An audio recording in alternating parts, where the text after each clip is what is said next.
boa noite, Brasil. Sejam todos muito bem-vindos a mais um webinar aqui da HubSpot, dessa vez super especial, em parceria com o time da B2B Insiders. O meu nome é Raquel Curvelo, eu sou gerente sênior de marketing aqui da HubSpot para a operação brasileira e hoje eu tenho a honra de dividir com vocês um tema super especial para você que está trabalhando aí a tua estratégia para o final do ano, para começar 2025 com tudo.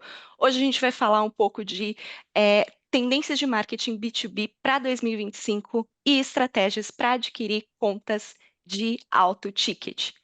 Eu tenho um time muito incrível aqui hoje, tanto da B2B Insiders quanto da HubSpot.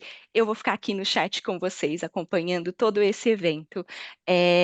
Já já vou apresentar os nossos convidados, mas antes queria falar um pouquinho de como vai funcionar aqui a nossa logística no Zoom. Então, para vocês que já acompanham webinars no Zoom, ou para vocês que ainda não conhecem muito essa plataforma, a logística vai funcionar dessa forma aqui. É, Aqui embaixo da nossa tela, você vai ver um botãozinho de chat, que é onde você vai conseguir interagir com todo o nosso time. É, Interagir com a comunidade, falar um pouquinho de onde você está falando, de onde você está acompanhando esse evento com a gente e tudo mais. Também temos aqui embaixo a seção de Q&A para você enviar suas perguntas para os palestrantes. A gente não vai trabalhar com aquele movimento de raise hand, de levantar a mão durante o evento. A gente vai responder as perguntas que estiverem no Q&A. No final do evento, a gente vai ter ali um tempinho para responder essas perguntas. Então, se você tiver dúvidas, se você tiver perguntas, manda no Q&A. E se você tiver algum problema para visualizar ou participar desse evento, atualiza o seu navegador, experimenta um navegador diferente, ou pode pedir ajuda para a gente nos comentários também. Uma coisa que todo mundo pergunta e que a gente sempre fala, a gente vai mandar a gravação do evento assim que o evento acabar. Vocês vão receber. Se você tiver problemas de conexão no meio, vai receber também. Todos os inscritos, todas as pessoas que estão aqui vão receber a gravação do evento no pós-evento. Tá bom, gente? Então, eu queria já começar um pouquinho das interações, queria entender um pouquinho quem está aqui com a gente hoje. É, Conta aí para mim, de onde vocês estão acompanhando o evento hoje, hein? Deixa eu ver aqui no chat, nós temos a Amanda de São Paulo, o Igor de São Paulo também, o Rafael de Jaú, Curitiba, Salvador, Henrico de Sorocaba, é, o Pacheco de Vitória no Espírito Santo, tem muita gente de São Paulo, Floripa, Jundiaí, Campinas, Belo Horizonte. Olha, tem bastante gente por aqui acompanhando com a gente. Muito, muito, muito bom. Gente do Rio Grande do Sul, mais Floripa, mais Belo Horizonte. Que ótimo, pessoal. Então tem bastante gente de bastante lugares diferentes. Para a gente já começar, eu queria apresentar os nossos panelistas de hoje, tá, gente? Hoje a gente está aqui com o Davi da Costa Lima. Davi, dá um oi aí para o pessoal. E aí, pessoal, tudo bom? Uma boa tarde, quer dizer, boa noite, né? Transição aí para vocês. É um prazer estar aqui com vocês hoje. Bom, meu nome é Davi Costa Lima, sou do Rio de Janeiro. Fiquei chateado que não tem ninguém do Rio de Janeiro aqui, então acho que a galera deve estar na praia, não sei. Mas, bom, sou cofundador do B2B Insider, junto com o Gabriel, que também está aqui com a gente. E, bom, a gente vai falar muito de marketing, né? Então, para pegar aí um pouquinho, fora do marketing, eu gosto de correr, é um hábito recente, eu gosto de fazer trilhas, tomar cafés com preços elevados quando dá, né? E uma cervejinha de vez em quando também. Bom, isso aí é o que me faz fora do marketing, mas vamos focar no marketing, que é isso que importa. Perfeito, perfeito. Davi, muito obrigada. Seja muito bem-vindo. Agradeço demais aí a tua participação. Só do Rio falando aí, isso aí, boa. Também estamos aqui com o Gabriel Barbosa, falando diretamente da Itália. Olha só. Gabriel, dá um oi aí para a galera também. Oi, pessoal. Gabriel aqui, prazer estar falando com vocês. Como o Davi, sou millennial, fiz 40 anos esse ano. Como bom millennial também, adoro trekking, trilha E eu e minha esposa, a gente se mudou para a Itália na metade desse ano com o nosso cachorro e a gente por aqui tem feito bastante disso, quase todo final de semana. Então, prazer estar aqui com vocês hoje e marketing B2B talvez depois das trilhas e a minha família, é a minha grande paixão. Então, é um tema que eu gosto de falar demais. Maravilha, Gabriel, muito obrigada por participar aqui com a gente também. Finalmente, a gente tem o Nick Farr aqui, representando a HubSpot nesse evento super bacana. Nick, queria que você desse um oi aí para o pessoal, se apresentasse também. Boa tarde, pessoal. Boa noite. Parece que os panelistas estão chamando todos de algum lugar internacional fora do Brasil. Vocês vão perceber um sotaquezinho meu. Eu tenho mãe carioca, mas pai brasileiro. Então, esses dias de praia, com certeza, é o meu lado carioca aí, Davi. Então, estamos alinhados nesse ponto. Tô na HubSpot há uns 8 anos e, enfim, vai ser um prazer, conversar um pouco com vocês hoje e falar um pouco sobre marketing B2B e um pouquinho de vendas B2B também, vamos ver. Perfeito, Nick, muito obrigada, gente. Então, acho que, dadas aí as devidas apresentações, temos um time muito bacana aqui para conversar com todos vocês hoje. Eu vou passar a bola para o Davi e para o Gabriel, que vão contar um pouquinho para a gente aí de como o mercado B2B está funcionando com marketing e contar um pouquinho para a gente, né, da metodologia da B2B Insiders, entre outras coisas super legais. Vamos lá, meninos. Muito obrigada pela participação e vamos começar. Boa, boa, valeu. Obrigado mais uma vez pelo convite. Para a gente é uma verdadeira chancela, né? Uma validação muito grande a gente ter junto com a gente o HubSpot, que é tipo talvez uma das maiores empresas, talvez não, certamente uma das maiores empresas quando se fala de marketing, quando se fala marketing B2B, né? Eu vou compartilhar aqui a tela e acho que tá rolando, né? Boa. E então o que a gente preparou aqui para vocês hoje, eu e o Gabriel, é um pouquinho do que a gente vem vivendo e construindo nos últimos 2 anos, dentro desse novo momento do B2B, que, enfim, né, já é um novo momento que tem mais de 10 anos, mas que vem cada vez mais se consolidando como uma grande parte da economia, né? Cada vez mais o B2B alto ticket ele ganha espaço dentro desse cenário de software, dentro desse cenário de tecnologia, muito por conta da previsibilidade de receita, muito por conta das taxas de saída estarem cada vez mais altas. Então, a ideia é que você tenha contratos mais longos, né? Que você, enfim, tem todo um contexto que faz com que o B2B fique cada vez mais em evidência, e principalmente o B2B alto ticket. E a nossa ideia aqui é trazer um pouquinho da nossa visão e do que a gente vem vendo de estratégia e de tática para que a gente consiga penetrar mercado dentro desse cenário, né? Então, é um prazer estar aqui. Gabriel, eu vou ficar aqui coordenando os slides e a gente vai.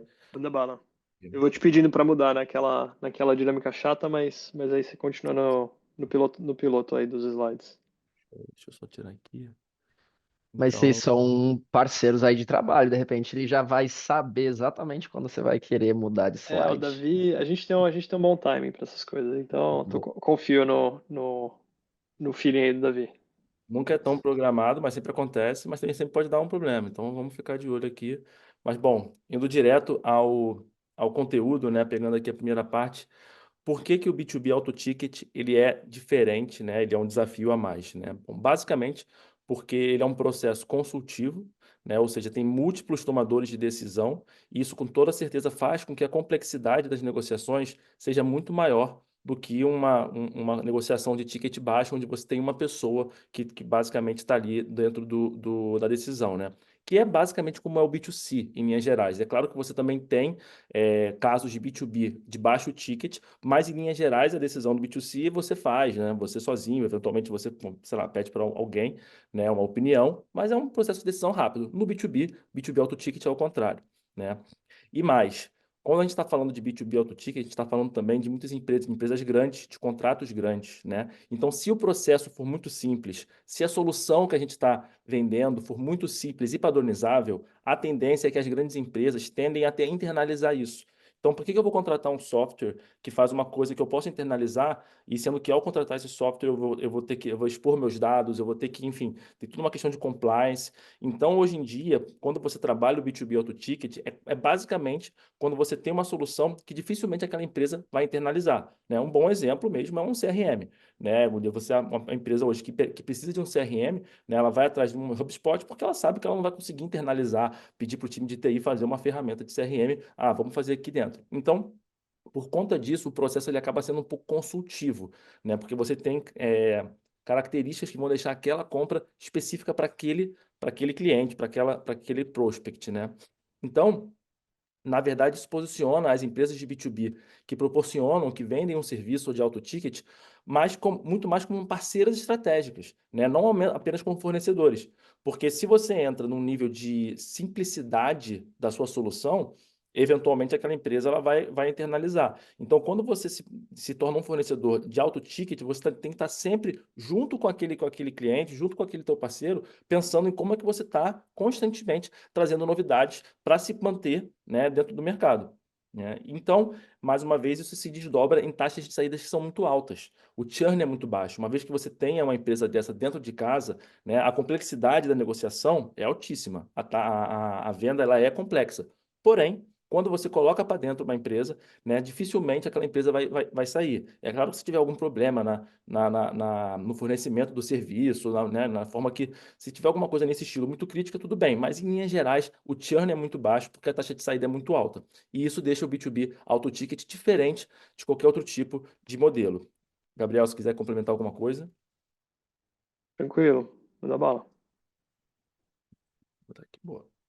Então, quando a gente está falando do cenário de auto ticket, né, aí vem uma pergunta muito comum, né? Como fazer a geração de demanda? E a geração de demanda aqui, eu acho que é legal a gente ter em mente que a geração de demanda, né, ela é dividida em criação, captura, conversão, expansão de demanda. A gente não vai nem falar muito sobre isso hoje, mas geração de demanda vai muito além de ficar fazendo prospecção outbound, porque eu vejo muito isso no LinkedIn, né? Ah, vou fazer geração de demanda achando que é só ficar mandando e-mail ou mandando mensagem no LinkedIn querendo marcar reunião. É claro que isso faz parte, né, da captura de demanda, mas é muito além disso. E quando você está num cenário de alto ticket, você não tem um tamanho de mercado imenso. Você não vai ter 10 mil, 50 mil, 100 mil empresas gigantes que você pode, né, naquele momento, ir atrás. Você tem um mercado menor, um mercado extremamente limitado, né? Então, por conta disso, a geração de demanda ela também é diferente. Se você for ficar fazendo o outbound 100% frio, você vai bater no teto rápido e geralmente você não vai ter tanta assertividade, porque essas empresas elas realmente são mais complexas de você chegar, né? Então, dentro desse cenário, como fazer a geração de demanda? Bom, e aí aqui eu sempre acabo me antecipando um pouquinho, né? Mas em linhas gerais, eu acho que é legal a gente ter em mente, e seja você de marketing, seja você de vendas, seja você um founder, né? O que que é geração de demanda, né? Por que que esse termo existe? Por que que a gente sempre fala sobre isso? Basicamente, toda empresa que quer crescer, né? Ela quer crescer via receita, né? Ela quer ter mais receita, por meio de receita você, obviamente, está crescendo financeiramente, e esse é o objetivo de qualquer empresa que tem o lucro como fim, né? E o que que é a receita? Ela é nada mais, nada menos do que uma demanda convertida, né? E só há 4 formas de se trabalhar demanda. Ou você cria demanda, ou você captura demanda, ou você tem a conversão de demanda, ou você faz a expansão de demanda. Gabriel, se quiser entrar um pouquinho né, na parte da geração de demanda aqui. Não, acho que a gente vai falar um pouquinho mais disso à frente, mas assim, eu acho que tem muita gente que acaba confundindo geração de demanda com geração de lead, né? E quando a gente destrincha assim bem, fica um pouco mais fácil entender que existe uma diferença relevante entre geração de demanda e geração de lead, né? Principalmente porque geração de lead você está, assim, se for comparar e não é exatamente a mesma coisa, a geração de lead ela acaba se comparando um pouco e entrando ali na captura de demanda, né? Normalmente aí que é com isso que as empresas estão preocupadas, né, em trazer lead para o pipeline para vendas conversar. E só que você não consegue capturar a demanda que não existe, né? E quando você trabalha a criação de demanda, e aí eu vou falar um pouquinho de criação de demanda daqui a pouco, é, você muda a forma como a captura de demanda é feita. E aí é que se diferencia a captura de demanda de geração de leads. Então, Davi, não sei se você quer entrar um pouquinho no detalhe de cada uma delas, mas Vou falar um pouco de criação de demanda daqui a pouco, que acho que é um dos focos do papo aqui. Boa. Então, vamos lá. Pode ir. Maravilha. Então, em relação à criação de demanda, né, que é o primeiro passo de tudo aquilo, por que que a criação de demanda é tão necessária? Não está aqui nesse slide, mas tem uma pirâmide de Chet Holmes, e também tem o dado do LinkedIn, do B2B Institute, que fala que 95% do mercado não está pronto para comprar. E esses 95% do mercado é aonde você deveria trabalhar para criar demanda, né? E criar demanda não é você fazer uma empresa que absolutamente não, assim, a empresa, eu vou fazer com que aquela empresa queira comprar uma solução que ela não precisa. Isso não é criar demanda. Criar demanda é você entrar nessa shortlist de consideração, né? E o que que é a shortlist de consideração? São as 3 empresas que qualquer empresa vai considerar quando ela precisar de uma solução, né?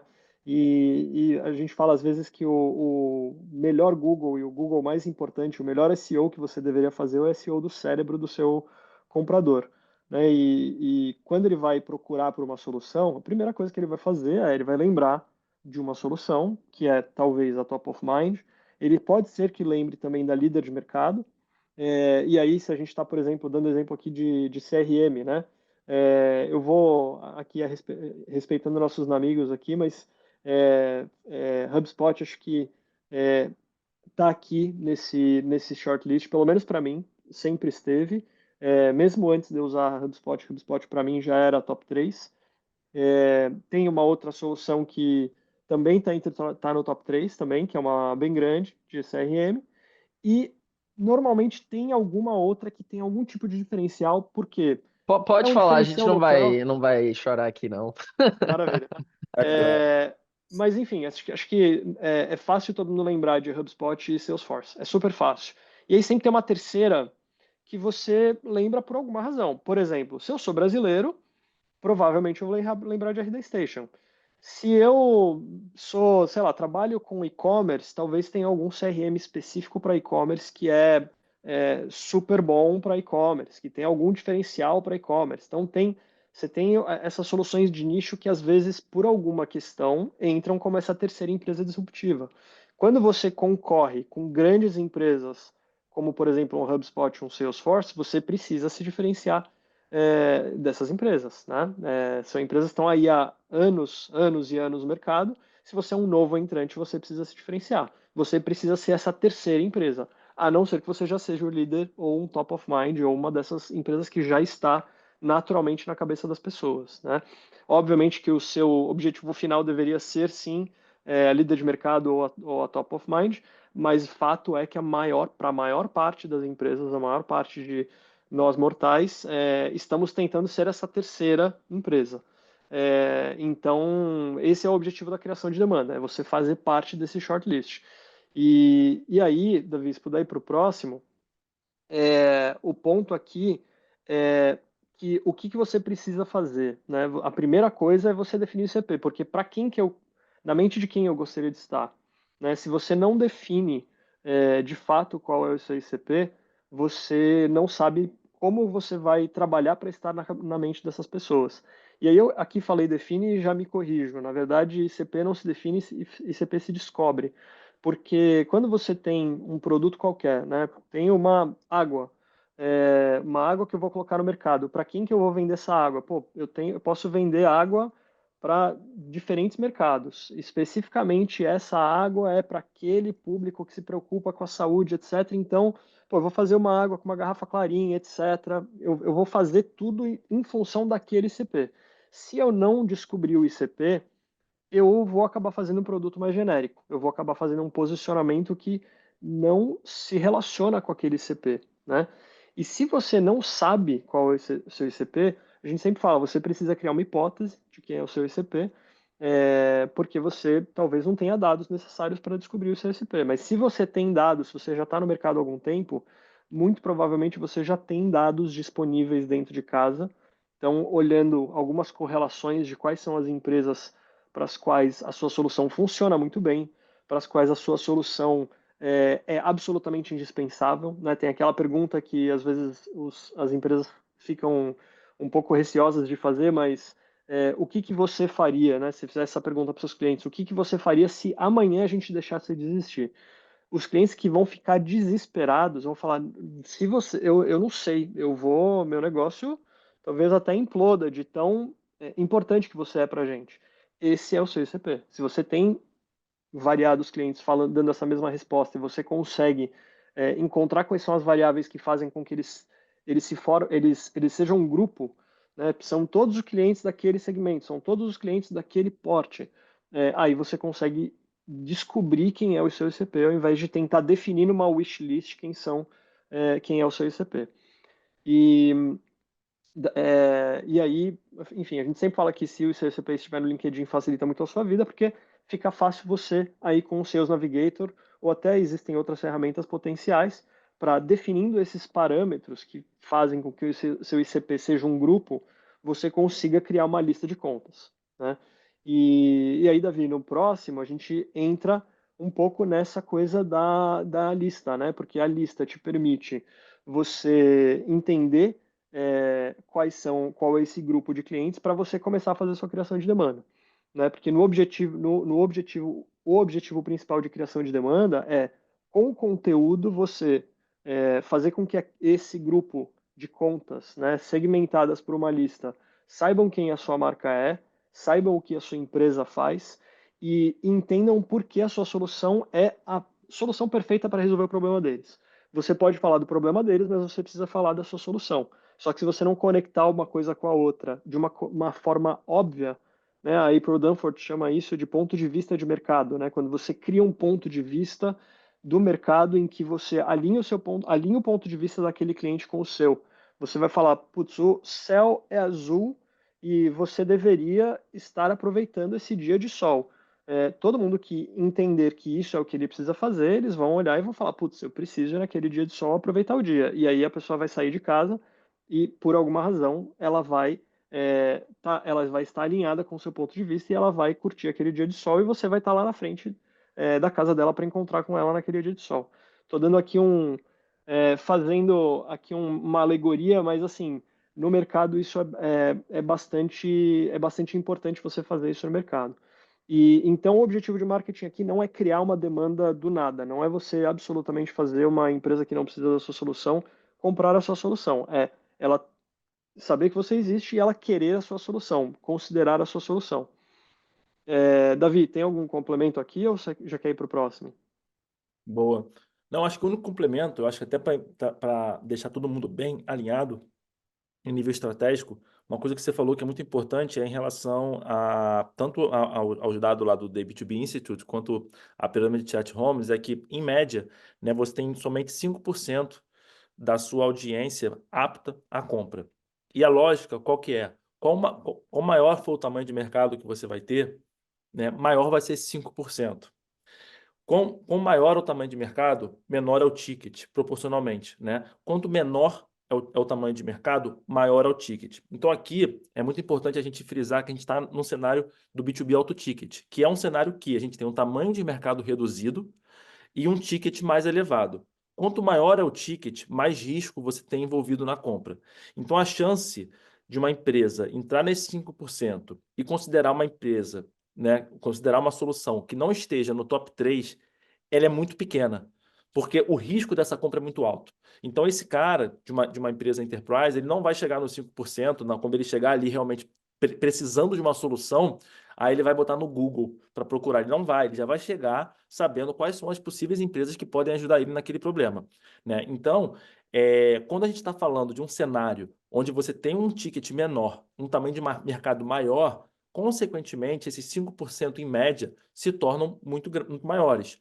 A ponto de você, dependendo do seu cenário, da sua empresa que você está trabalhando hoje, você pode estar somente fazendo uma captura de demanda nos 5%, que é o que o pessoal chama de geração de lead. Porque você tem uma demanda latente, que existe constantemente, porque o tamanho de mercado é tão grande, que a sua ação de marketing é somente a captura de demanda. E essa compreensão ela é muito importante, porque é justamente o que vai, em algum momento, se desdobrar naquela velha discussão entre branding e performance, quando, na verdade, a discussão está sendo entre criação e captura. Quando você tem uma operação somente focada em captura de demanda, dependendo do seu cenário, você vai bater no teto, que é o que o pessoal chama de diminishing returns. Então, consequentemente, o seu resultado ele vai começando a cair.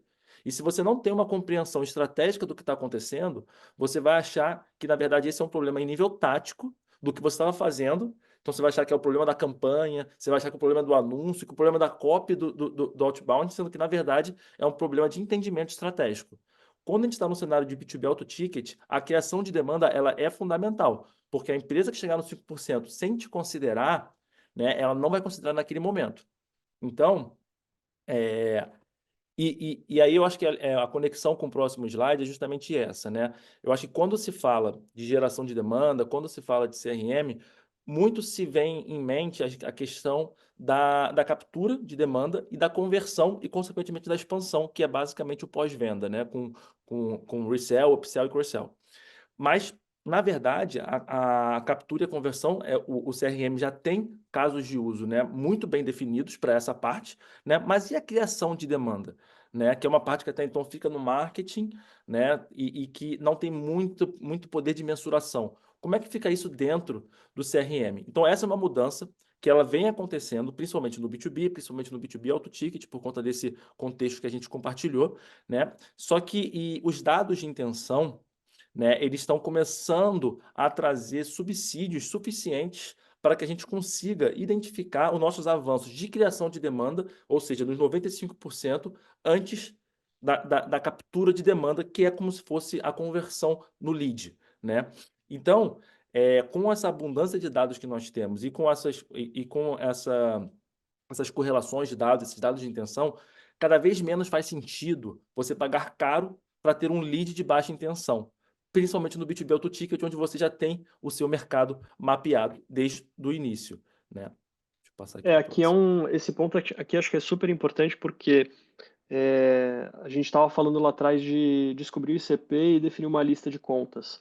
A partir do momento que eu defino um ICP e todas as empresas dentro daquele ICP fazem sentido, e todas as empresas desse ICP são mapeáveis, eu já pré-qualifiquei uma quantidade gigantesca de empresas, às vezes nem tão gigantesca assim, mas também no final o mais importante aqui é eu ter uma lista.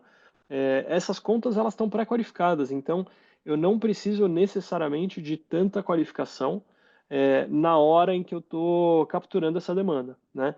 Então eu corto um caminho enorme quando eu faço esse pré-trabalho de planejamento. E aqui os dados de intenção eles vão ajudar a gente a entender a intenção por conta, que no final é uma das coisas que a gente defende muito no B2B Insiders, é para a gente olhar mais para contas e menos para leads. Isso acaba que é muito falado no contexto de ABM, mas a gente acredita que isso deve ser expandido para toda forma de geração de demanda em B2B. Porque no final quem faz a compra é uma pessoa assim, que faz parte de um comitê de compra. Tem várias pessoas dentro daquele comitê de compra que vão necessariamente tomar uma decisão juntas. Boa. E aí, eu acho que dentro desse cenário que a gente já vem advogando bastante, né, o pensamento pautado em contas, né, que é um pouquinho do ABM, né, que a gente até fala aqui, mas aí dentro desse novo cenário dos dados de intenção e de centralizar toda a inteligência de penetração de mercado, né, de geração de demanda dentro de um único lugar, que é o seu CRM, né? Então, lembrando, né, voltando lá para os primeiros slides, a gente tinha receita igual demanda convertida. Isso há 4 formas de trabalhar a demanda. Hoje, captura, conversão e expansão já estão dentro do seu CRM. Por que não a criação? Né? Então, os dados de intenção, o HubSpot tá como protagonista, né, nessa parte, e para a gente faz muito sentido falar sobre isso, porque até aqui, fazendo uma análise prévia assim, do mercado, né, muito se fala de ABM, né, quando ABM, na verdade, ele é uma estratégia de penetração de mercado dentro de um cenário onde você tem um ticket maior, um cenário e um tamanho de mercado reduzido, né? Mas as ferramentas de ABM que hoje tem por aí, elas acabam faltando, elas assim, faltam um caso de uso sólido para que você saiba como usar aquela ferramenta aliada aos dados que existem, né, para que você de fato consiga fazer uma penetração de mercado, né, fazer a sua estratégia de geração de demanda dentro do seu cenário de B2B auto ticket, né? Até porque quando você tem dados, né, sem uma estrutura e sem um caso de uso, né, sem lastro, eles são vazios de sentido. E quando você tem uma ferramenta que só faz automações, está muito focada na parte tática, né, mas que você não tem ali uma estratégia ou um caso de uso forte, né, eles também ficam um pouco sem sentido. E eu acho que esse é uma dor que a gente vem vendo bastante para empresas de B2B, para empresas que eventualmente estão procurando a solução em nível tático, na ferramenta A, na ferramenta B, sendo que, na verdade, é um problema estratégico, e agora a gente consegue trazer, né, pela primeira vez a gente consegue ter contornos, de fato, de um caso de uso sólido em relação à geração de demanda, começando pela parte de criação. E isso faz muito sentido para o B2B Auto Ticket, porque, mais uma vez, o tamanho de mercado é reduzido, né? Você vai bater no teto se você for fazer uma captura de lead rapidamente. Então, eu acho que esse é um grande momento para quem está dentro desse cenário. E é onde também entra um pouquinho da nossa metodologia do B2B Insiders que a gente vem construindo nos últimos 2 anos, que naturalmente foi indo para esse caminho do B2B Auto Ticket, e a gente vai explicar agora, né, o caso de uso da parte de geração de demanda focado para B2B Auto Ticket. Bom, então acho que dentro da parte de criação de demanda, né, de criação indo para consideração, uma coisa muito que a gente traz, que é para justamente tentar mensurar os níveis de penetração de mercado dentro da etapa de criação de demanda, que é uma grande dor, tá, de qualquer operação de marketing hoje, é saber como é que eu mensuro, né, a minha criação de demanda, né, também que acaba pegando carona numa dor de mercado geral, que é como eu mensuro o branding, né? E o branding, de certa forma, é uma estratégia que está dentro do marketing para que você consiga penetrar mercado com menos fricção. No final de contas, uma marca forte numa etapa de decisão, ela faz a diferença. E, eventualmente, se você tem uma marca forte, você consegue transitar para desenvolvimento de novos produtos e desenvolvimento de novos mercados, que são as 4 formas que você tem de gerar receita sendo uma empresa. Mas já é um outro papo, né? Mas, em linhas gerais, a gente sempre teve essa grande dor, né, de como mensurar os esforços relativos à marca, né? Dentro do cenário de B2B, dentro do cenário de B2B Auto Ticket, como mensurar, então, né, os esforços relativos à criação de demanda, né, que a gente está fazendo dentro desses 95%. Ou seja, quando aquela conta ela ainda não entrou nos 5%, ela ainda não levantou a mão, beleza, quero bater um papo com a sua equipe de vendas, como é que a gente consegue, então, mensurar isso? Então, dentro da parte de aquisição de novas contas, que você tem criação de demanda, captura de demanda e conversão de demanda, né, nós temos KPIs específicos para cada uma dessas etapas, tá? Então, dentro da metodologia do B2B Insiders, que a gente traz para o B2B Auto Ticket, a gente tem o número de contas, né, total, a gente tem o número de contas alcançadas, ou seja, o número de contas que a gente conseguiu impactar, tá?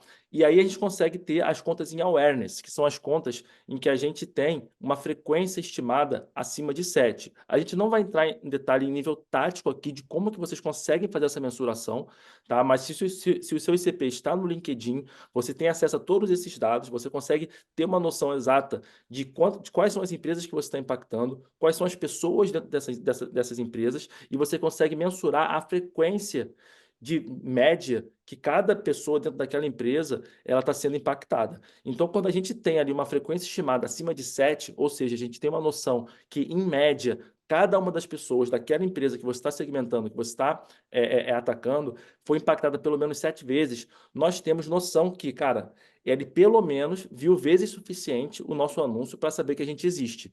E esse é o primeiro KPI de criação de demanda, que é transformar contas frias em contas conscientes da sua marca. Então, é uma lógica de trazer um grupo de contas que não sabe da sua existência para trazer para o nível de consciência. Tá? Esse é o primeiro ponto. O segundo ponto é justamente a etapa de consideração. Tá? Aqui, o nosso objetivo é justamente transformar essas contas que estão conscientes, tá, da nossa existência, né, com algum tipo de engajamento, trazer elas para próximo da gente de alguma forma. Tá? Lembrando que qual é o objetivo do marketing, né? O objetivo do marketing, reduzindo incrivelmente, né, o trabalho do marketing, é fazer com que a sua audiência saiba que você existe e considere você na hora que ela pensa numa solução do que você está oferecendo. Basicamente, esse é o papel do marketing a grosso modo, né? Então, é o que a gente está tentando fazer aqui também. A gente já sabe que a gente tem um KPI que sabe que ela está consciente da nossa existência e a gente vai trazer também KPIs que vão trazer o engajamento. Então, mais uma vez, o LinkedIn ele traz níveis de engajamento por conta. E aí reforça o que o Gabriel falou há pouco, né? O pensamento sempre em nível de conta, não em nível de lead. Porque você tem, por exemplo, dentro do B2B, né, você tem o Dark Social, que é uma coisa que acontece bastante, que é basicamente, você tem o Dark Social e o Dark Funnel, né, que são dois fenômenos. O Dark Funnel é basicamente todo o avanço que uma pessoa tem e que você não consegue mensurar. Então, basicamente, eu fui impactado aqui por um anúncio no meu LinkedIn e cliquei no Google para ver a empresa que foi impactada no LinkedIn. Para essa empresa, vai aparecer que eu vim de tráfego orgânico, mas, na verdade, eu fui impactado no anúncio aqui no meu celular e só abri aqui no laptop e pesquisei. Isso é um funil dark, ou seja, que você não consegue mapear.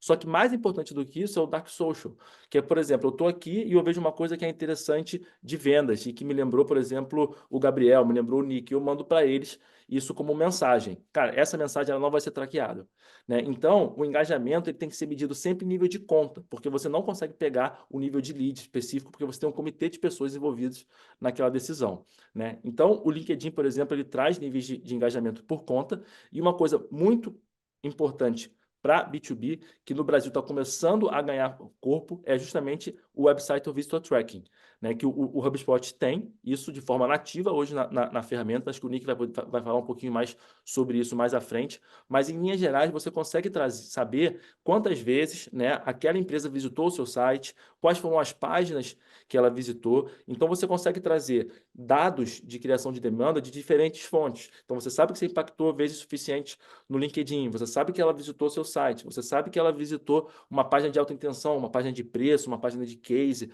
você sabe quais são as pessoas que você está impactando, né? Você eventualmente conheceu alguém num evento, então você começa a trazer, né, KPIs de criação de demanda que vão justamente te dar subsídios suficientes para que você coloque uma conta em consideração. E aí, dentro da nossa metodologia, quando uma conta está em consideração, aí sim a gente vai para uma prospecção outbound, que não é fria, porque essa conta ela já foi trabalhada em nível de awareness e consideração. Então, dentro de captura de demanda, qual que é o nosso objetivo? Transformar as contas engajadas, né, em relacionamentos com a marca, ou seja, iniciar um relacionamento. Se aquela conta está em momento de compra ou não, nós não sabemos. Só há uma forma da gente saber, falando com eles. Porque a gente sabe que dentro do B2B você tem questões contratuais, você tem questões de ano fiscal, você tem várias questões que diferente do B2C, que você tem uma compra por impulso, por exemplo, no B2B não funciona assim. Por isso que uma Black Friday no B2B alto ticket nunca vai funcionar. Porque mesmo que eu seja o decisor, eu falo, putz, se eu quero, talvez eu não consiga naquele momento dar aquele passo, né? Eu vou ter que fazer aquilo só daqui a 2, 3 meses. Então, a ideia de você ter uma captura de demanda, iniciar uma relação, é você entender principalmente qual é o momento daquela conta, para que você consiga, de fato, avançar dentro da sua estratégia de penetração de mercado.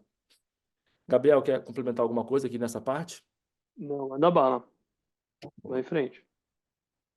Bom, então aqui a gente traz um pouquinho é como se fosse um framework, né, visual de como que de fato a gente consegue implementar essa metodologia dentro do cenário de B2B alto ticket, né? Então, começando ali, né, pela parte de planejamento, que é uma parte super importante, tá? É a definição do ICP ou descobrimento, né, como a gente bem falou, né? Se o seu ICP está dentro do LinkedIn, né? Hoje você tem o SalesNav, que é uma ferramenta de dados, né, poderosíssima, que é atualizada pelas próprias pessoas, pelos próprios usuários, mas assim como você tem essa plataforma, você tem outras plataformas de dados, onde você pode ter uma noção de tamanho de mercado, onde você consegue trazer os dados das empresas que você quer atacar, né? É importante fazer uma limpeza desses dados, tá? Sempre vai ter alguma coisa, alguma sujeira, algum tipo de dado que, enfim, é necessário fazer essa limpeza, né? Aí a gente consegue hoje gerar os contatos também pelo Sales Navigator, a gente consegue gerar hoje os contatos dentro daquelas empresas, né? E aí a equalização de contatos, isso aqui é uma coisa super importante para quem trabalha no LinkedIn, tá? Se você está trabalhando, por exemplo, empresas né, de grande porte, eventualmente você vai ter, sei lá, um Itaú da vida, um Grupo Boticário, um Grupo iFood. Cara, se você está trabalhando, por exemplo, times de tecnologia, essas empresas vão ter 300, 400 mil usuários. E uma outra empresa, ela vai ter 10, 20. Então, você tem que equalizar para que uma empresa ela não coma toda a verba da sua campanha, por exemplo. Tá? Então, o trabalho de planejamento de lista, ele é super importante. Se você traz a mentalidade, né, do meta, que é basicamente fazer a segmentação das suas campanhas, somente colocando as opções nativas da ferramenta de anúncios, né, você vai acabar tendo aquela conclusão do tipo, ah, não, é muito caro, não funciona, porque o seu pensamento está enviesado a uma geração de lead e uma outra lógica, né? Então, essa primeira parte de planejamento ela é super importante. E aqui entra um pouquinho, talvez, desse caso de uso um pouco mais sólido, usando, né, o CRM como grande centralizador de tudo, né? Uma vez que você tenha a lista de contas e a lista de contatos, você já consegue, antes mesmo de iniciar suas ações de criação de demanda, subir elas no CRM, né, que é aqui na parte de baixo, então na parte de criação de demanda. Você hoje consegue fazer com uma integração nativa, por exemplo, entre o HubSpot e o LinkedIn, você consegue trazer todos esses dados de criação de demanda, né, que a gente está falando que é o awareness, que na verdade ele é um desdobramento de impressões, né, de usuários impactados. Você consegue trazer isso para dentro do HubSpot, você consegue criar relatórios, né, específicos de criação de demanda dentro da lista de contas que você está trabalhando, e você consegue criar, né, automações e gatilhos mediante os níveis de penetração de mercado. Então, por exemplo, quando uma conta ela entra em consideração, você pode ter um alerta que eventualmente vai acionar o seu time de pré-vendas para que ele mande uma mensagem no LinkedIn, para que ele mande um e-mail, para que ele faça uma ligação, ou você pode fazer uma automação mesmo. Então, acho que esse é o grande caso de uso, ele vem ganhando força, você vai conseguir mensurar em nível de dados, né, quais são os avanços que você está tendo dentro daquele grupo de contas, desde a parte de criação de demanda com marketing, né, passando pela parte de captura de demanda com o time de pré-vendas e, eventualmente, indo para a parte de conversão de demanda com o time de vendas. E assim você tem uma visão holística daquele CP. E é claro que você ainda tem o pós-venda com o time de CS, e aí você fecha os 4 grandes pilares de geração de demanda, né? Gabriel, você quer complementar alguma coisa? Acho que... Não, eu acho que um ponto super importante aqui é com a mentalidade de growth, o que normalmente uma pessoa de growth faz? Eu vou pegar um canal, eu vou masterizar um canal e uma vez que aquele canal esteja na máxima performance que eu tenha daquele canal, agora eu vou para o próximo canal e você vai, o que chamam de stacking growth, né? Eu vou fazendo o crescimento de canal sobre canal em cima de quais são os melhores canais que eu vou trabalhar. Eu nunca recomendaria você, por exemplo, é, começar suas táticas por canal fazendo vários canais. Putz, eu vou fazer LinkedIn, Meta, e-mail, evento, podcast, webinar e vou fazer tudo ao mesmo tempo, né? Eu acho que isso é uma receita para o fracasso, na minha opinião. E o que você ganha com esse tipo de metodologia? Você, primeiro, né, uma vez que você determine quais são as contas que você consegue impactar pelo LinkedIn, e vamos dizer que você faça essa limpeza de usuários, você diga, pô, eu tenho, sei lá, 1.000 contas potenciais dentro desse CP. Dentro dessas 1.000 contas, 700 contas eu consigo impactar usuários pelo LinkedIn. Você já sabe, olha o que você ganha de presente. Essas 300 contas eu não consigo, essas 700 eu consigo. Eu vou masterizar o LinkedIn nessas 700 contas e essas 300, para essas sim eu vou começar a usar um canal diferente. Então você cria uma inteligência de como você vai não só segmentar suas contas, mas como você vai trabalhar os canais para suas contas. E acho que aqui é um ponto importante, Davi, já passando para o próximo, o que você ganha do ponto de vista de métricas, né, nessa metodologia. Então a gente falou de criação, captura e conversão, e aí já assim, só repetindo um pouco das métricas que o Davi falou, mas para um pouco fechar a ideia e passar a bola aqui para o Nick, para falar um pouco da gente vendo isso na prática no CRM, né? Mas as métricas que a gente enxerga dentro de cada uma dessas etapas são contas alcançadas, awareness e consideração na etapa de criação de demanda. Então, esses são os objetivos e como eu metrifico esses objetivos. E aí você tem diferentes maneiras de fazer isso, olhando para quais são as métricas que você usa. Captura de demanda são reuniões agendadas, reuniões realizadas. Conversão de demanda, e aqui eu acrescentaria também oportunidades, né? Oportunidade, para mim, é essencial. Quais são as oportunidades que eu gero em captura de demanda? Uma vez que existe uma oportunidade no pipeline de vendas, aqui a gente chegou no objetivo de captura de demanda. e conversão de demanda, que é o desdobramento no funil de vendas para ir de fato fazer uma venda, fechar uma venda, né? Dependendo da empresa, se for uma venda muito técnica, que às vezes tem uma etapa de POC, aí você precisa passar por uma POC, aquilo pode ser o objetivo. Mas o que é o mais importante aqui é que você mude a mentalidade de lead para conta e que você utilize um CRM que te dê essa visibilidade por conta. E isso é uma coisa que o HubSpot já faz muito bem, né? Então, você consegue centralizar vários desses dados no HubSpot e aí o Nick vai falar sobre várias coisas que se relacionam com o que a gente disse, mas tendo essa mentalidade de geração de demanda mais holística e não simplesmente a geração de lead que a maior parte do mercado está acostumada a fazer. Boa. E aí, Nick, então, acho que passando o bastão aí para você, acho que agora tentando explicar um pouquinho, né, como é que o HubSpot está vendo esse novo momento, né, e como que isso se conecta com o que a gente acabou de compartilhar aqui com o pessoal. Bom demais. Se puder, ó, excelente. Vou começar a compartilhar aqui também. Ok,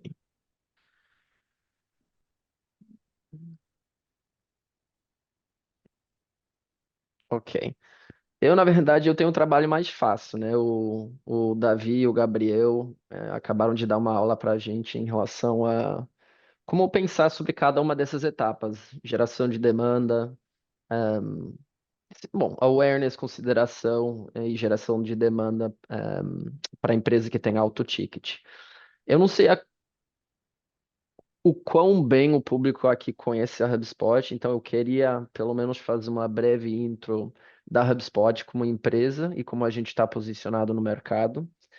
E eu vou usar o tempo também para mostrar algumas das ferramentas que vão encaixar muito bem com o que o Davi e o Gabriel compartilharam com a gente hoje, principalmente quando pensamos em qualidade do dado, como fazer prospecção ativa com dados de intenção da conta e não só do contato, mas também algumas outras ferramentas de inteligência artificial que podem ser interessantes para times de marketing e também um pouco vendas para poder vender mais para cliente B2B. Ok. Um pouco sobre a jornada da HubSpot. Como eu falei, eu tô 8 anos na Hub, então comecei por aqui. Ahm, mas para quem não sabe, os fundadores da HubSpot são de MIT, e eles criaram o conceito de inbound marketing, que é justamente criação de conteúdo. Na época era via blog, para poder ranquear mais alto em outros canais, como Google. E você gerava leads e tráfego orgânico para o seu site. Eu acho legal mostrar esse slide porque a história da HubSpot é um pouco da história de growth que muitas empresas passam, e a construção do nosso software reflete isso. Então, aqui a gente lançou ferramentas para empresas poderem gerar demanda via o site deles, via tráfego orgânico. Essa parte daqui tem muito mais a ver de, beleza, quando você já gera o lead, como você consegue trabalhar e nutrir esse lead com certas automações para depois passar para um time comercial. Gera um lead qualificado, precisa de um CRM para poder trabalhar essa demanda. Fechou mais cliente, a gente tem toda uma estrutura de pós-venda e atendimento ao cliente para poder trabalhar os clientes na base existente. E por aí vai. Hoje em dia, a HubSpot é uma empresa global com acho que é 240 mil clientes, mais de acho que é 2,5 bilhões de receita anual. Mas a história é justamente essa, de desde que um lead chega no seu site pela primeira vez, até eles serem clientes de vocês há muito tempo. Eu, nas últimas apresentações, tenho colocado esse slide. Sempre gosto de colocar, porque mostra o quão, na verdade, um dos slides mais antigos, e mostra como é que era o marketing B2B naquela época, e como a HubSpot começou a trabalhar estratégia de criação de conteúdo. Um slide mais elegante que conta a mesma história é, naquela época, para você gerar um tráfego orgânico para o seu site, era quase sempre feito através da criação de um blog. Gerava o lead, você nutria esse lead via e-mail. E a gente sabe que hoje em dia existem vários canais. Um, o time aqui acabou de compartilhar sobre o LinkedIn sendo um dos principais canais de geração de demanda B2B, principalmente em ticket alto, mas existem vários outros canais que têm um impacto no awareness também, todas as mídias sociais, e ainda o trabalho de conteúdo e orgânico continua sendo relevante. Quando esse lead é gerado, existe todo um processo que acontece depois antes de virar um cliente, também através de vários canais e, de repente, várias pessoas no time. Então, esse é um dos novos slides institucionais da HubSpot. Eu sei que tem bastante coisa, mas eu queria compartilhar ou trazer atenção para 2 pontos principais. O primeiro é nessa parte daqui que existem vários hubs que fazem parte do nosso CRM inteligente. Então, o Marketing Hub é tudo para poder gerar demanda via diferentes canais, lançar campanhas omnicanal no LinkedIn, em outras redes sociais, por aí vai. Automação de marketing vai ser como trabalhar o processo de nutrição dos leads quando já entram. Então, isso não é só e-mail, mas o WhatsApp, obviamente, é um dos canais principais, ou o canal principal hoje no Brasil. O Sales Hub, quando a gente pensa em geração de demanda, eu gostei muito como o pessoal aqui comentou que assim, prospecção em fria completamente é muito difícil abrir oportunidades. Então, como é que a gente assim, os times comerciais vão ter que fazer processo de outbound e não depender exclusivamente dos leads que estão vindo de marketing, mas como é que os dados de marketing ou os dados de intenção podem ajudar esses times a serem mais efetivos na prospecção ativa? E, obviamente, trabalhando todo o processo de pipeline, etc. E eu sei que a conversa hoje não é para focar naquilo que passa depois da venda tá fechado, mas acho que o Davi até comentou que, assim, a retenção desses clientes é mega importante. É difícil deles saírem, sim, mas eu acho que não só pensando na retenção, mas sim na expansão dessas contas. Muito das vendas, inclusive da HubSpot, uma grande porcentagem, e dos nossos clientes, não vem só através da aquisição de novos clientes, mas sim no upselling, na expansão da base de clientes existente. Então, eu não vou focar aqui hoje, mas é muito importante a gente entender que, como eu falei antes, desde que um lead chega no seu site pela primeira vez ou vê um ad seu no celular, no LinkedIn, até esse cliente estar sendo um promotor da sua empresa por muitos anos, a gente vai poder trabalhar todo esse processo dentro do HubSpot. E o segundo ponto que eu acho relevante para a gente ver aqui é a questão da inteligência artificial. Eu sei que é um tema que todo mundo está conversando, mas realmente é um impacto muito significativo na forma como trabalhamos hoje. Então, o que vocês vão perceber é que a inteligência artificial na HubSpot não é vendido como um produto separado, e sim são funcionalidades que estão embutidas dentro de cada um dos hubs para que os times e os profissionais de marketing, de vendas, etc., podem ser mais produtivos no dia a dia. Uma forma para resumir um pouco isso é que a HubSpot quer ser a plataforma, e de novo, os meninos acabaram de falar sobre estratégias de como atrair novos leads para o site. A HubSpot não consegue ajudar vocês na criação nessa parte de consultoria, correto? Acaba sendo a plataforma e a tecnologia que pode ajudar vocês em toda essa parte da jornada. Vários hubs com inteligência artificial, a ideia é sendo fácil, rápido e unificado. Ok, falando muito rápido sobre AI, e aí depois a minha vida fica mais simples ainda, vou deixar o nosso produto aqui falar mais do que eu. Mas aqui, a gente fez uma pesquisa, na verdade foi a Hack e a Karina que estão conosco na call, obrigado.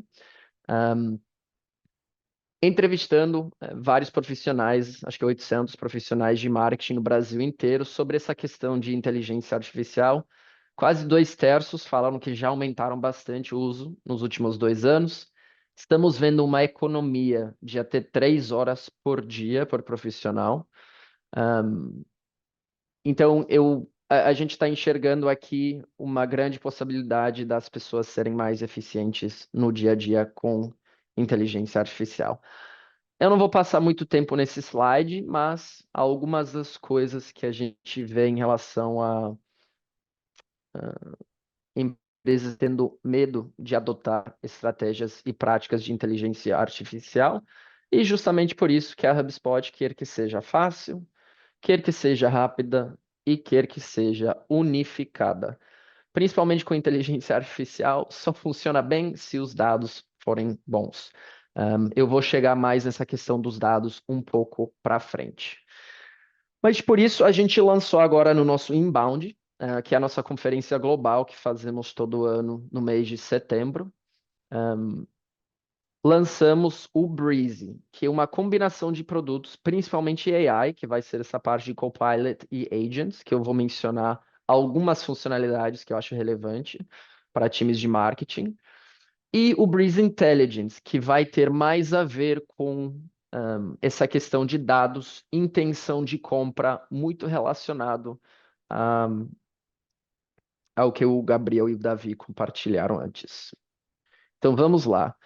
Um Content Agent é uma inteligência artificial que vai ajudar a gente a criar conteúdo de forma muito mais eficiente, sendo blogs, sendo landing page, sendo casos de sucesso e mais.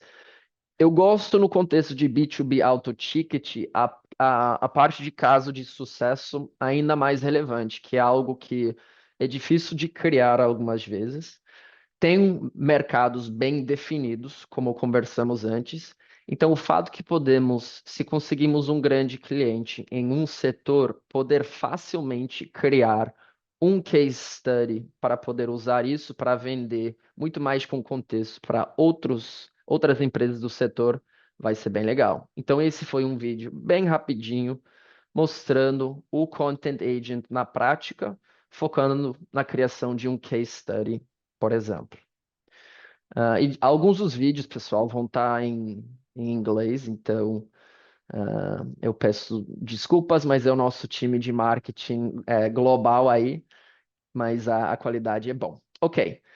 Uma outra ferramenta de inteligência artificial que a gente está vendo bastante tração, ainda está em beta, então, como qualquer ferramenta de AI, tem que ter um pouquinho de paciência ali.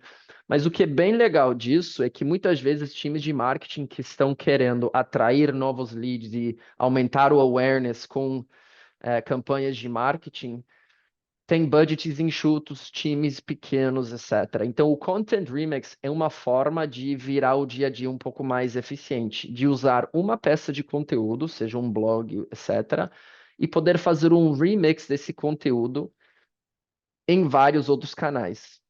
Então, neste exemplo, a gente está colocando um blog post, podemos criar uma de mídia paga no LinkedIn ou outros lugares e começar a gerar conteúdo. Obviamente, a ideia aqui não é de fazer o trabalho 100% que o pessoal de marketing está fazendo, mas sim já dar umas versões iniciais para que os profissionais de marketing possam ser mais eficientes aí.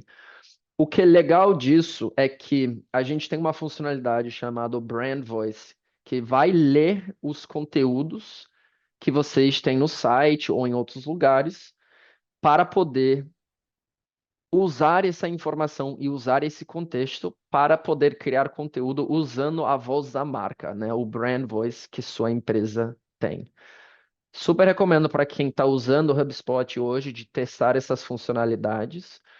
Quem não está usando hoje, obviamente, temos time grande para conversar sobre isso. Isso daqui é uma funcionalidade que não é inteligência artificial, mas é muito alinhado com a conversa até o momento, que é justamente como é que a gente consegue utilizar a informação e os dados que temos dentro do CRM para criar campanhas de mídia paga mais eficientes, mais targeted para o nosso público. Então, o visitante do site é basicamente a estratégia de retargeting, né? Alguém visitou o site, depois foi para o LinkedIn, foi para um dos canais da Meta, vai ver a publicidade, uma mídia paga sua. A gente pode pegar uma lista de contatos dentro do CRM. Mas se a gente for lá nessa questão de trabalhar a conta em si, em vez de simplesmente olhar para o contato, a gente vai poder criar audiências das nossas contas-alvo dentro do CRM e no LinkedIn e fazer publicidade no LinkedIn especificamente para quem trabalha nessas empresas específicas. Então, uma funcionalidade, e a gente vê muito isso no contexto de Account-Based Marketing, né, de ABM, que muitas vezes é o próprio time de vendas que define essas são as contas-alvos que a gente quer trabalhar, que achamos que são os melhores para o nosso segmento.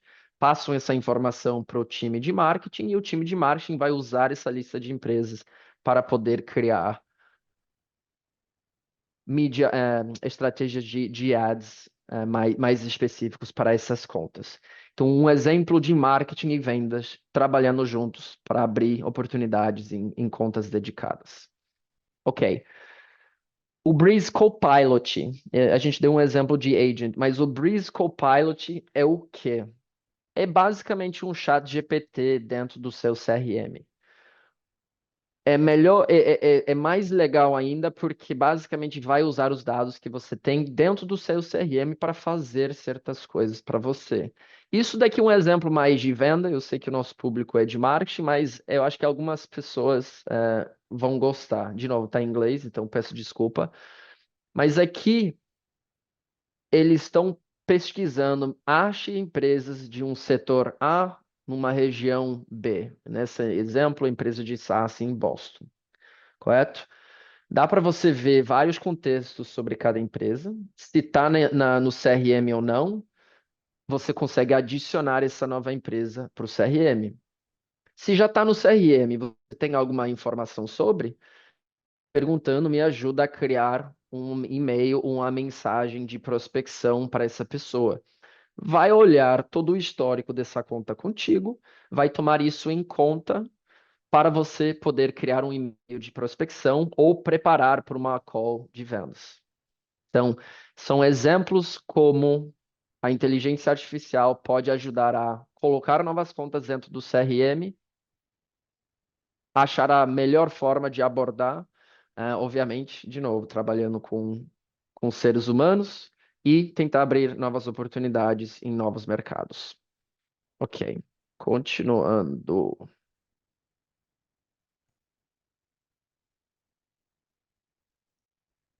Esse daqui é agente de prospecção. E esse está bem em beta ainda, vou falar a verdade. E eu acho que no contexto de B2B, onde a gente tem ticket alto especificamente, onde a gente tem poucas empresas que estão no nosso setor, eu acho que a agente de prospecção tem um cargo relevante em termos da quantidade e qualidade de prospecções que dá para ser feito. Porém, como tem poucas empresas no setor, a gente também quis ser muito personalizado quando vamos estar abordando esse público. Então, o que é excelente do agente de prospecção é justamente a gente poder trabalhar contas que temos no nosso CRM, criar mensagens personalizadas com AI e começar a trabalhar essas prospecções com essas contas específicas. Isso não vai acabar com os trabalhos dos SDRs, BDRs e executivos que prospectam, mas é mais uma forma da gente chegar na frente de contas específicas. Tá live, tá em beta agora em português, e é uma funcionalidade que cada vez vai fazer parte de estratégias de growth e de vendas. Ok. Falamos um pouco sobre AI do ponto de vista de marketing, de vendas e como isso pode ajudar a abrir oportunidades em empresas B2B. Aqui a gente vai falar um pouco sobre a parte de dados. Enriquecimento de dados, que é uma palavra extremamente difícil para falar em português. E a parte de intenção de compra. Essa parte de encurtador de formulários é bem relevante, mas eu não como a gente está com pouco tempo, eu prefiro focar nesses dois. Como funciona o enriquecimento de empresas com Breeze? Basicamente, você vai poder. A gente tem hoje. Eu acho que eu perdi um slide aí que eu queria mostrar para vocês. Ó, aqui. O que que é? Basicamente, vai ter mais de 40 atributos de empresas e de contatos, mas o foco em empresa. E eu acho que tiveram várias pessoas no chat querendo ver um pouco sobre essa funcionalidade. Globalmente, a gente tem mais de 200 milhões de perfis de compradores e empresas. No Brasil, hoje são quase 2 milhões, 1,6 milhões de empresas que temos para enriquecimento no país. É o quinto maior, ou quarto ou quinto maior país que temos em relação a dados. É um número que vai continuar a crescer. E dá para a gente enriquecer essas empresas de forma automatizada, conforme novas informações vão entrando. E também dá para fazer isso em massa quando você tem um banco de dados grande no CRM. Como funciona? Você pode fazer diretamente na empresa específica, como a gente está vendo neste exemplo aqui, atualizando quantidade de funcionários, receita, correto? Ou a gente consegue fazer em massa. Então, aqui a gente tem um exemplo de uma lista e vamos enriquecer todas essas empresas que temos numa lista específica.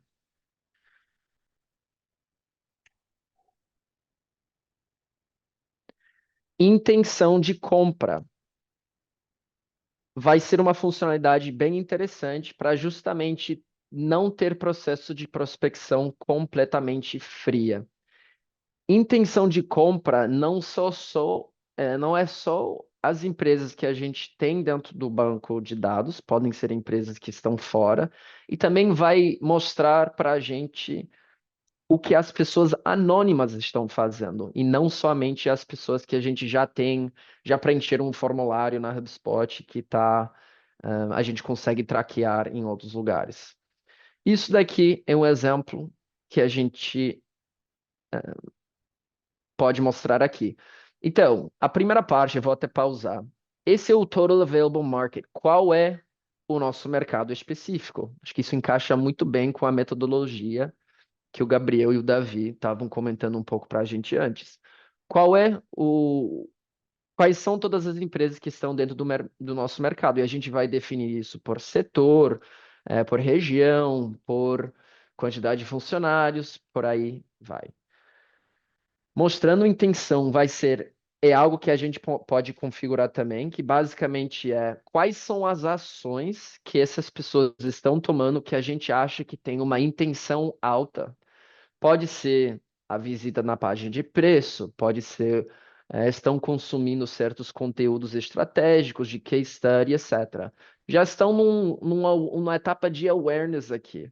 Então, isso vai ser antes de awareness, pré-awareness, e agora a gente está começando com awareness.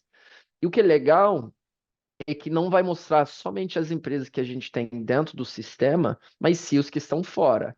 Neste exemplo, eu não sei exatamente como foi configurado, mas tem uma pequena diferença, mas vai mostrar as empresas que não temos dentro do CRM para que a gente possa adicionar essas empresas ao CRM. Então, aqui eu vou pausar e pular, mas aqui a gente consegue ver as empresas que não estão no CRM, a informação relevante. A gente pode ver os LinkedIn, a gente pode adicionar, a gente pode usar isso numa lista e já criar réguas de comunicação. O exemplo pode ser o envio de informações relevantes via automação de marketing e, ao mesmo tempo, notificar o vendedor, ou notificar o vendedor que essa empresa específica, que é um target account, que é uma conta-alvo, está mostrando uma intenção específica para já criar uma oportunidade ou pelo menos ter uma prospecção menos fria. Vamos para o próximo. Ok.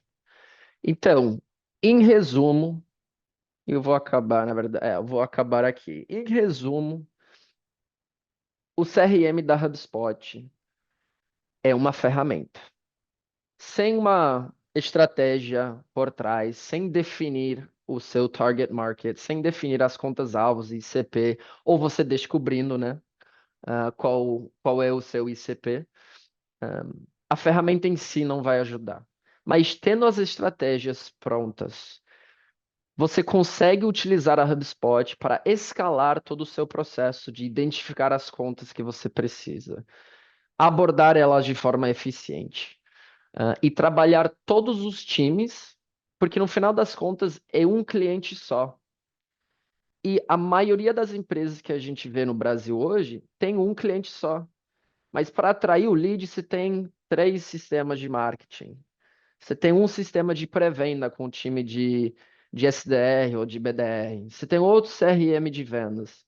Você tem outro CRM para o time de, se for B2B, né, um time de implementação do software, do projeto. Depois tem um CS ongoing, depois tem um time de atendimento nos helpdesks. Então, para a gente ter dados e processos escaláveis, precisa exportar um monte de informação. Acaba tendo muito trabalho manual. A HubSpot acaba sendo uma alternativa para justamente unificar a tecnologia, unificar os times e unificar todos os dados, do cliente em um único lugar. E aí eu vou parar. Espero que deu para conhecer algumas coisas relacionado a todas as estratégias maravilhosas que o Davi e o Gabriel compartilharam, mas de repente também algumas coisas novas de inteligência artificial e outras funcionalidades que de repente vocês não conheciam. E é isso do meu lado, pessoal. Muito obrigado. Acho que Perfeito, passando a bola de pessoal. volta para. Ah, pode falar. Aqui. Perfeito, Obrigado. pessoal. Muito, muito obrigada. Acho que o Gabriel e o Davi trouxeram aí conteúdos super ricos também. O Nick complementou bastante aí com as informações do que a HubSpot consegue oferecer para vocês em termos de solução, né? Eu queria então iniciar rapidinho aqui algumas perguntas e respostas. Não sei se a gente vai ter tempo de responder tudo, mas eu estou vendo que tem algumas perguntas aqui no chat. É, Tem uma até que eu já vou responder, e aí depois eu vou começar a puxar algumas para o Davi, para o Gabriel e para o Nick. O Bruno, ele perguntou aqui no chat se o Content Remix da HubSpot já faz a publicação do conteúdo também. E a resposta aqui, Bruno, é não. O Content Remix ele vai te ajudar na geração do conteúdo, mas a gente sempre vai indicar para você ter o seu time de marketing para fazer os agendamentos, para fazer uma revisão do conteúdo mais apurada e para programar a tua publicação desse conteúdo na forma que vocês acharem mais mais evidente, né? Mais fácil. Então, o Content Remix ele faz quase tudo, mas é sempre bom ter o time de marketing ali para fazer uma revisão final, para fazer os ajustes, para olhar, para programar, para entender o finalzinho da campanha e fazer eventuais ajustes antes de fazer a publicação. Uma outra pergunta aqui do Bruno, para a gente já fechar aqui, ele falou assim: B2B Insider Boys, qual é a média, quantidade de touches de interação que vocês têm acompanhado para gerar oportunidades, considerando o ticket médio alto em B2B? Maravilha. Bom, eu acho que essa pergunta é o clássico depende, né? Ninguém gosta de escutar essa resposta, mas é fato. Depende do tamanho do seu mercado, depende da complexidade da sua venda. Se você vende um software tipo micro SaaS, por exemplo, você pode ter sei lá, 2, 3 touches, né? Se você vende, estava falando, por exemplo, com uma pessoa de um ERP outro dia, mas que é um negócio bem de nicho, é um negócio que é um produto que não é uma baita de uma solução complexa, é um negócio mais simples de implementar e mais simples de utilizar. É uma compra, às vezes, de 1, 2 semanas.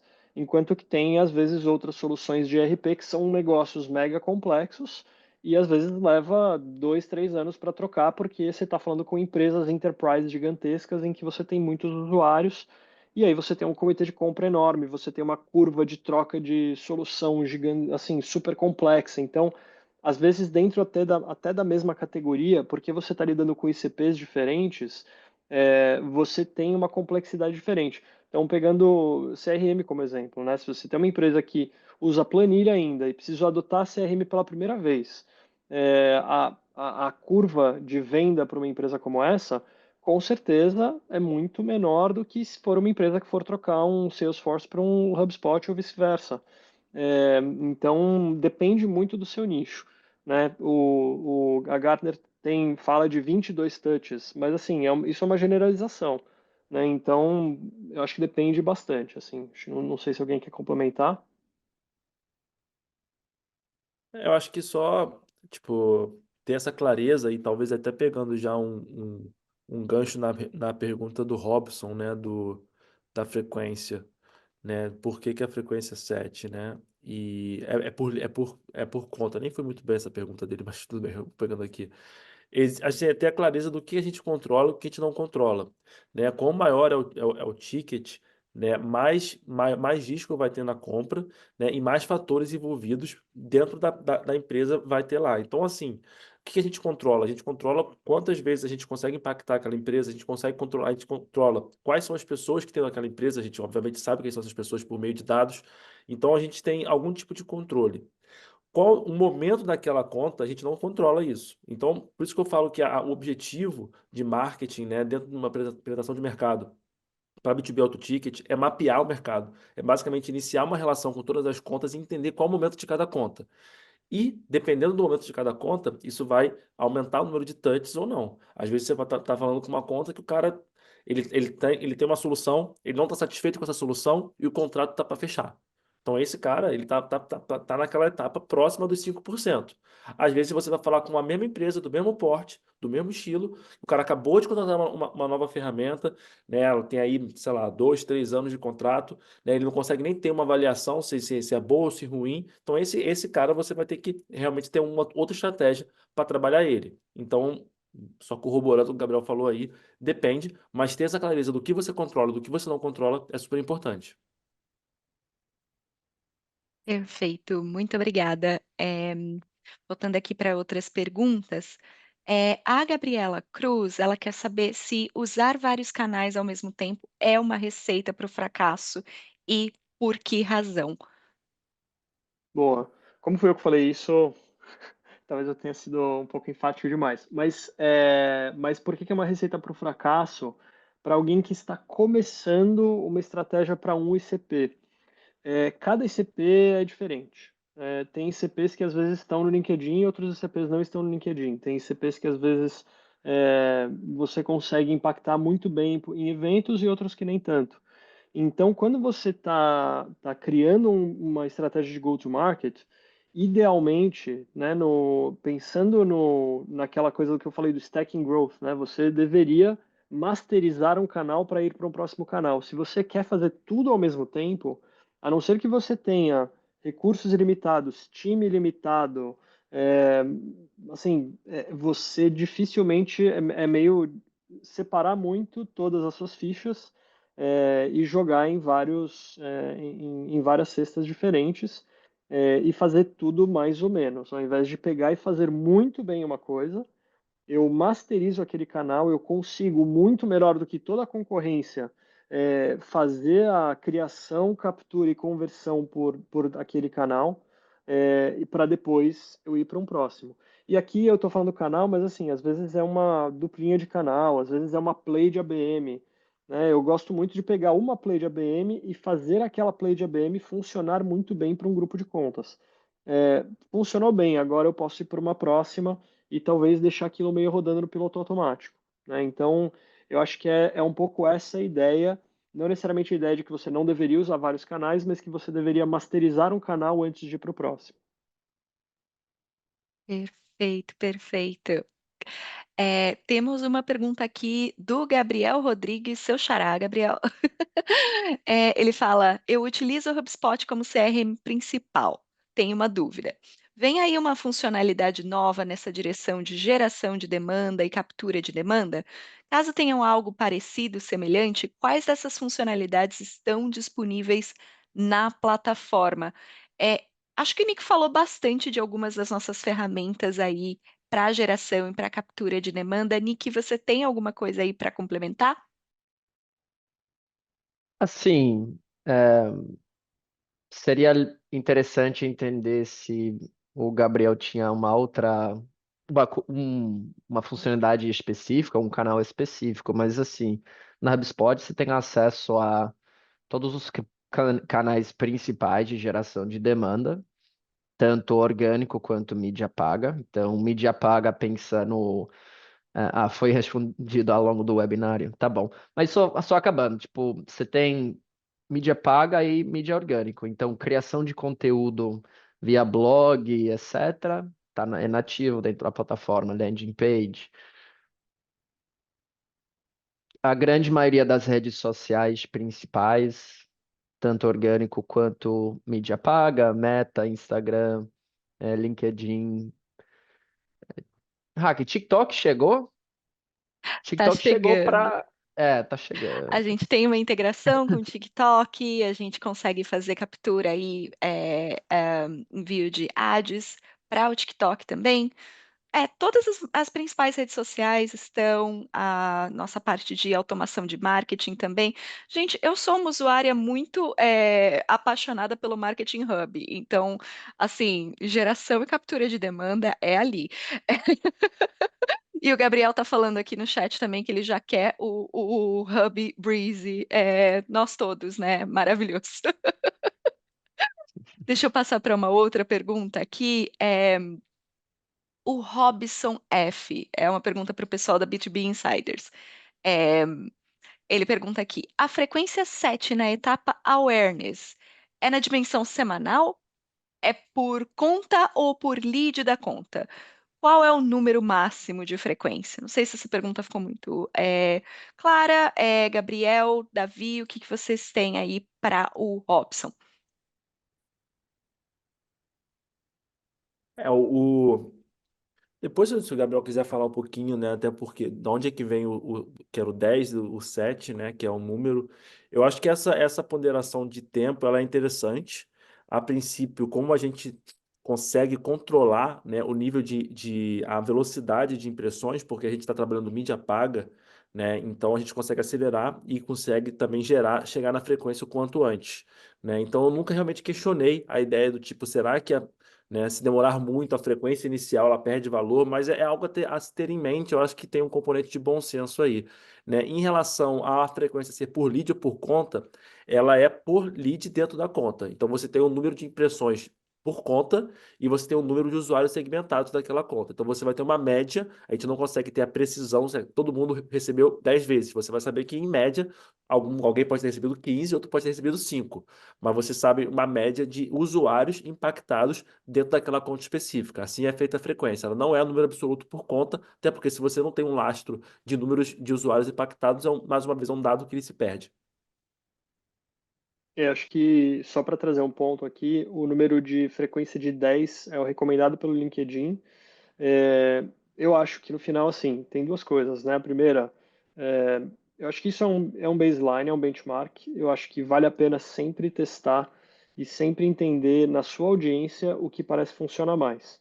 E a outra coisa é, para chegar nesse número, você precisa partir de algum lugar. Seja você começar a fazer seus anúncios, entender qual é o seu CPM e, né, uma média para o seu ICP e ver o quanto que você tem de verba disponível e ver o quanto que você consegue chegar de frequência. Eu diria que se você tem determinada verba com determinado CPM e você chegar a uma frequência de 2, cara, reduz o tamanho do seu CCP. Ou se você está numa frequência de 15, 20, putz, então você pode fazer alguma otimização para você talvez diminuir um pouco a frequência e ver se você consegue impactar mais contas, se é que faz sentido dentro da sua lista do seu ICP. Perfeito. Acho que com isso a gente encerra o nosso evento de hoje. Eu queria mais uma vez agradecer muito a participação aqui do time da B2B Insiders, Davi, Gabriel. Muito obrigada pela participação, pelo conteúdo riquíssimo. Tá vendo muitos elogios aqui no chat a respeito do conteúdo em si. Muito obrigada também, Nick, por trazer aí as soluções da HubSpot para para essa geração de demanda de alto impacto para marqueteiros aí de B2B. Obrigada a todo mundo que ficou com a gente e que participou aqui no chat. Nós vamos enviar a gravação do evento para vocês nos próximos dias e além de alguns outros recursos para vocês começarem aí o planejamento para 2025 com todas as principais ferramentas e com todas as principais insights que vocês precisam. Uma boa noite a todos e tchau!